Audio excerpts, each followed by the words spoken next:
Olá, bem-vindo ao canal Brasil Post. Hoje falaremos sobre a nova Constituição do Chile e a esquerda brasileira. Em uma matéria da BBC News Brasil, intitulada Povos Indígenas Reconhecidos e Fim do Senado, as mudanças propostas por nova Constituição do Chile, nos traz alguns pontos importantes sobre esta nova Constituinte. O primeiro ponto é uma democracia paritária. É a primeira vez no Chile e no mundo que um grupo com o mesmo número de homens e mulheres escreve uma Constituição. Este princípio está refletido na nova Constituição proposta, que define o Chile como uma democracia paritária, propõe que as mulheres ocupem pelo menos 50% de todos os órgãos do Estado e ordena medidas para alcançar a igualdade e a paridade substantivas. E eu que pensava que para ocupar cargos tão importantes, que decidem o destino do país, era por meritocracia e não por ideologia feminista. O ex-presidente Luiz Inácio Lula da Silva defendeu, no dia 10 de março, uma reforma política no Brasil para garantir paridade de gênero nos cargos legislativos. Após viagem ao México, na semana passada, o petista se disse inspirado e com vontade de discutir junto a outros partidos de esquerda uma mudança. Nesse sentido, ele defende mulheres ocupem metade das vagas nas câmaras municipais, assembleias legislativas e no Congresso. A avaliação é que a atual legislação sobre o tema, com o sistema de cotas, não garante a representação e as candidaturas ainda seguem dependentes de recursos financeiros. O segundo ponto é que a antiga omissão a povos indígenas vira Estado plurinacional e intercultural. A atual Constituição não menciona povos nativos ou indígenas. Em uma grande mudança, o novo projeto define o Chile como um Estado plurinacional e intercultural, reconhecendo 11 povos e nações: Mapuche, Aimara, Rapa Nui, Licananta, Quechua, Cola, Diaguita, Xango, Cavaxar, Iaga, Selnan e outros que possam ser reconhecidos na forma estabelecida da lei, diz o texto. Também ordena o estabelecimento de autonomias regionais indígenas com autonomia política, especificando que sua atuação não permite a separação do Estado do Chile, nem atentar contra seu caráter único e indivisível, e que seus poderes serão estabelecidos por lei.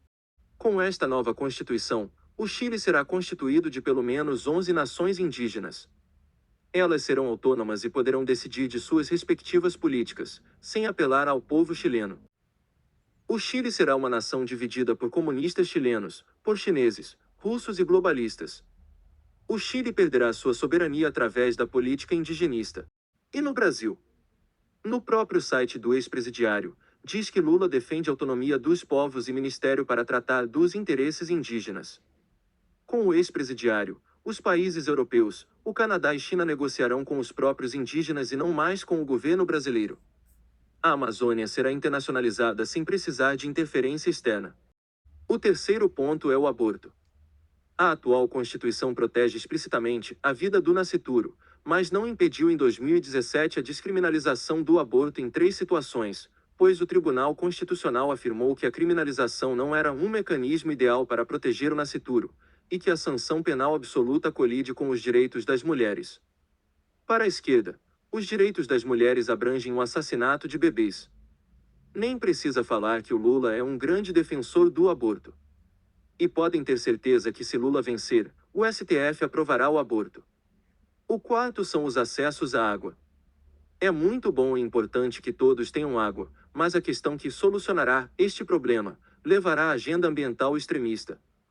Se antes não havia nada sobre questões indígenas, agora há um capítulo completo. Vamos de uma Constituição extremamente breve sobre questões ambientais para uma Constituição que é atravessada por mudanças climáticas e preocupação ecológica. Reconhece até mesmo os direitos à natureza, enfatiza Couso. O texto declara que pessoas e povos são interdependentes com a natureza e formam, com ela, um todo inseparável. A natureza tem direitos. O Estado e a sociedade têm o dever de protegê-los e respeitá-los. Segundo os esquerdistas, a natureza tem direitos. Eu pensava que somente seres vivos têm direitos, porém segundo os panteístas modernos, a natureza tem direitos. Com esta ideologia religiosa, a natureza será o centro de tudo. Imaginamos, se o governo Bolsonaro quiser trazer desenvolvimento sustentável na Amazônia, ele será processado em tribunais especializados. Pois se a natureza tem direito, então terá também um tribunal para questões ambientais. O quinto ponto é a abolição do Senado. No novo texto, O Senado é eliminado e são criadas duas câmaras de poder equivalente, um Congresso de Deputados e Deputadas, para a formação de leis, com ao menos 155 membros, e uma Câmara das Regiões, dedicadas à legislação de interesses regionais. O processo legislativo chileno, que exige um alto quórum para realizar reformas em áreas-chave, é um dos elementos que definem a Constituição de 1980. A nova proposta reduz o quórum e acrescenta elementos como iniciativas de lei popular. A esquerda sabe que suas pautas não são populares. Mas, ela encontrou um jeito de burlar isso. Ela irá diminuir o número de quórum necessário para se aprovar uma lei ou uma PEC. A esquerda conseguirá aprovar a maior parte de suas diretrizes. A esquerda no Brasil começou a formar as federações partidárias. Depois das eleições deste ano, o Congresso passará por uma grande mudança, pois terá menos partidos. Uma matéria do Brasil de Fato, do dia 8 de junho de 2022, intitulada "Próximo governo deve lidar com menos partidos e mais poder concentrado no Congresso". E caso Lula vença as eleições, PT acredita que pode ser menos complexo negociar com bancadas por maioria. A matéria continua dizendo que, na avaliação do senador Humberto Costa, petista, a capacidade de diálogo de Lula pode permitir uma governabilidade menos complexa do que foi em outras ocasiões, apesar de uma provável oposição, sem critérios, por parte da extrema-direita. O governo poderá constituir uma maioria dialogando com um número bem menor de partidos do que tínhamos anteriormente.